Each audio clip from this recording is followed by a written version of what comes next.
أكبر الله أكبر أشهد أن لا إله إلا الله أشهد أن لا إله إلا الله أشهد أن محمدا رسول الله أشهد أن محمدا رسول الله حي على الصلاة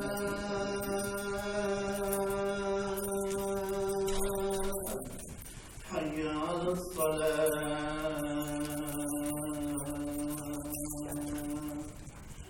حي على الفلاح حي على الفلاح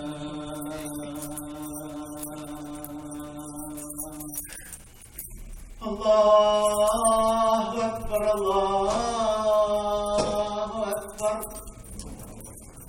لا إله إلا الله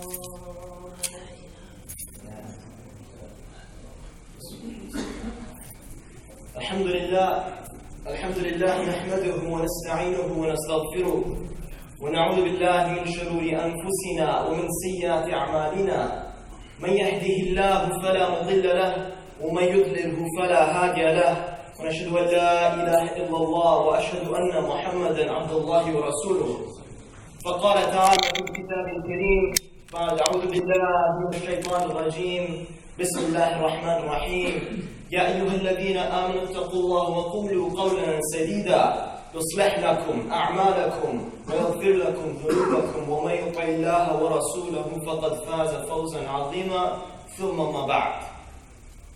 Dear brothers and sisters, I want you to take a minute here. We're going to go travel back in time. We're going to go some 1450 years ago. And this is the scene. That the Prophet ﷺ and 10,000 of the Sahaba have entered Mecca. After so many years, they've been away from their home, and now is the time. It is Fatih Mecca, the opening of Mecca. The Muslims are taking back Mecca. And as we have the Kaaba here, right, it's in front of us. There's a man who is climbing the Kaaba, and he is now on top of it to give the adhan. And now we're going to go to another side of the scene, right? In the corner, there are three men who are talking to one another.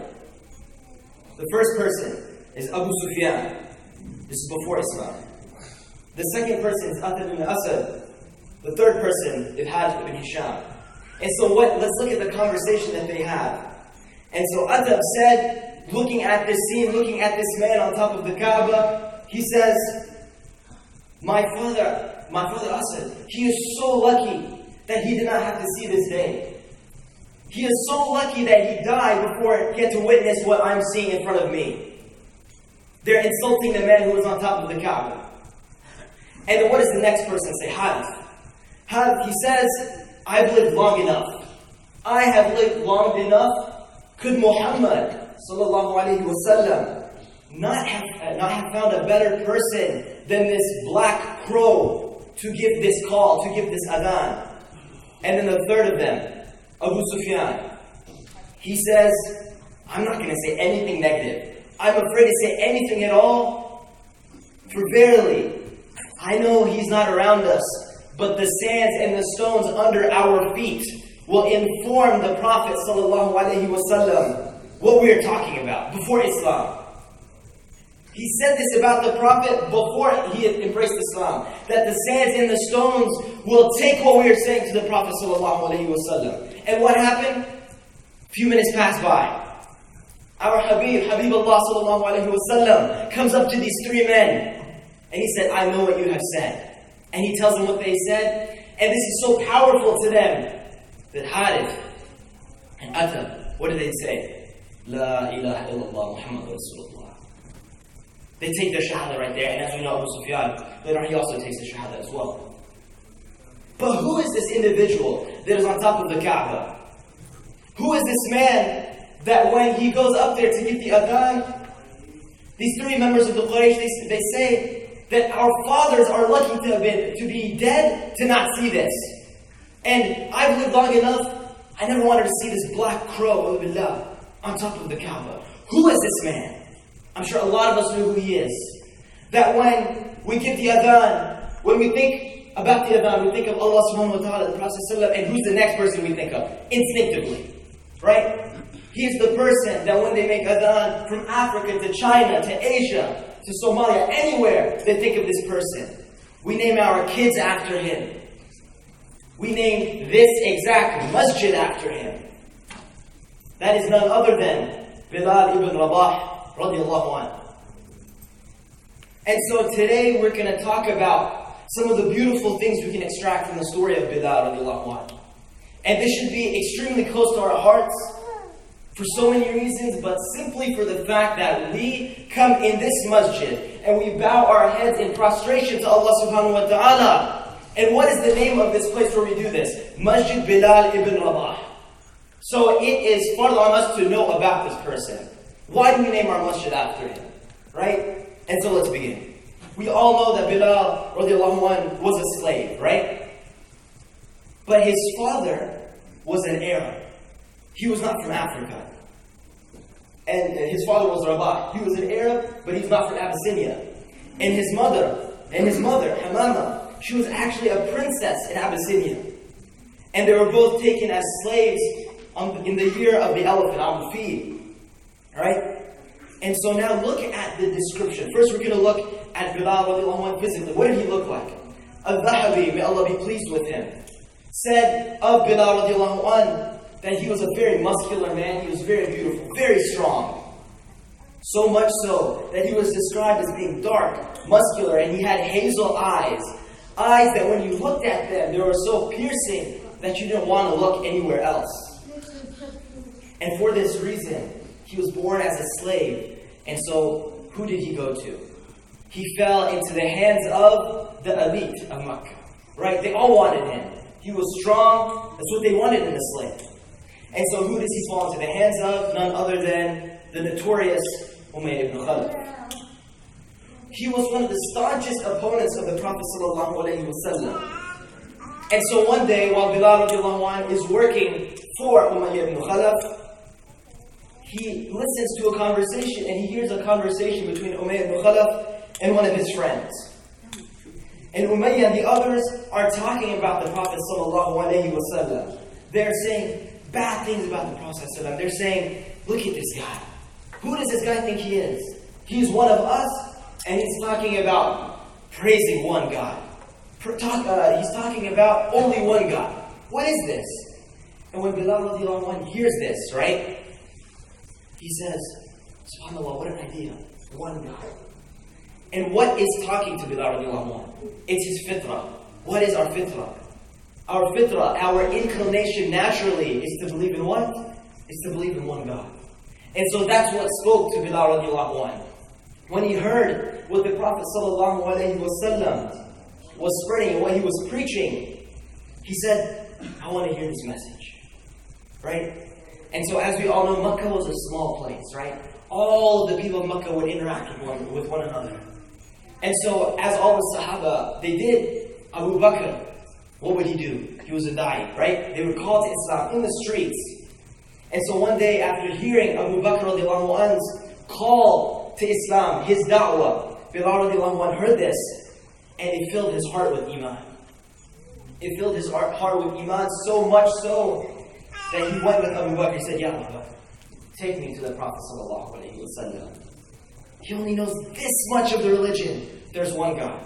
We'll see how incredibly beautiful and profound that is in a little bit. And so he says, take me to the Prophet ﷺ, and he gave his shahada. And let's remember that this was an incredibly daring move for somebody that's a slave, right? He wasn't of the high class. He wasn't protected by any family members or any elite like the Prophet ﷺ was, like Abu Bakr and all of these people. And of course they faced their trial and tribulations. We can't say that the Prophet didn't face any trials. Of course he did. He was the one that faced the greatest trials. But for a slave that's not protected by anybody, there's no holds barred, right? You can do anything you want to this person. And it said that he was the seventh person to convert to Islam. And so now, when Umayyah ibn Khalaf finds this out, right, that he's converted to Islam, we all know the famous narration of what he did. he takes Bilal radiallahu anh out to the desert where it's piping hot as you could ever imagine. He's making him wear a suit of armor. He throws his face into the ground and he rubs his face into the sand. And he leaves them there to just bake. Right? He can't move. He's chained up, tied up, he can't move. His face is in the sand, his body's in the sand, he's wearing armor. What a trial, right? But what happens? It gets even worse. They placed a gigantic rock on the chest of Bilal radiallahu anh. And subhanAllah, this is one of the most beautiful stories I think I've ever heard in my life.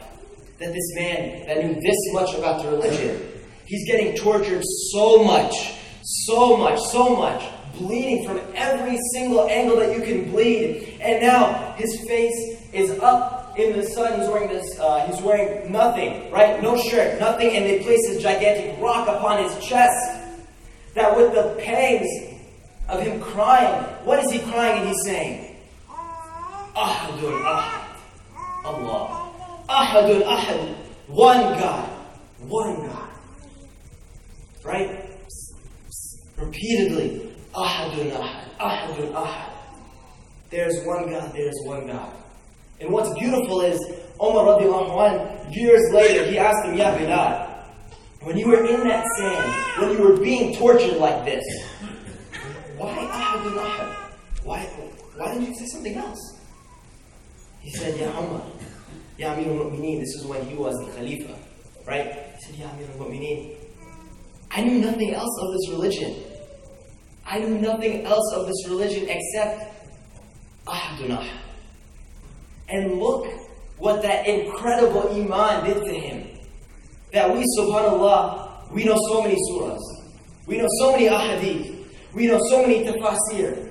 We can tell you this thing, that thing about the religion. Right? But then sometimes when we face a trial and tribulation, if a family member passes away, if something horrible happens, right? What do? We start questioning Allah. Why Allah? Why me? Why us? Why this? Why that? I'm not powerful enough to deal with this.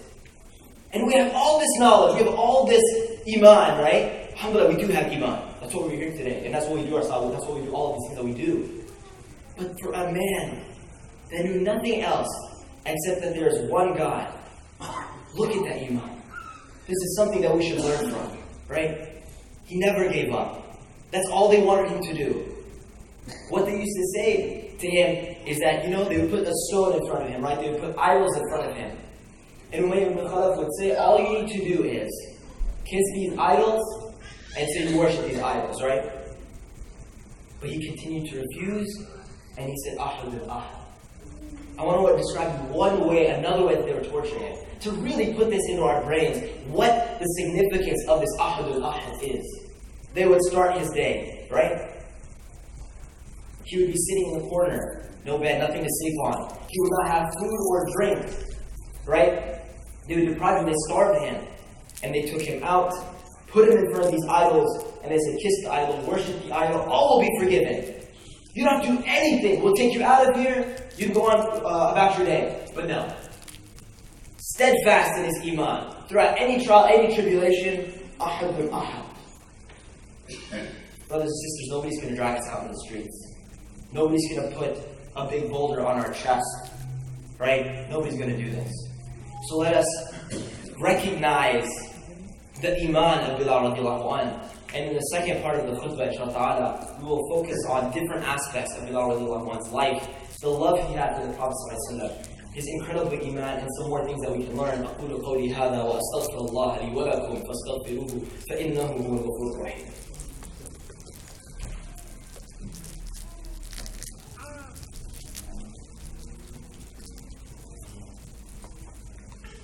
بسم الله الرحمن الرحيم. اللهم صل على سيدنا شفيعنا ونبينا مولانا محمد وعلى آله وصحبه أجمعين.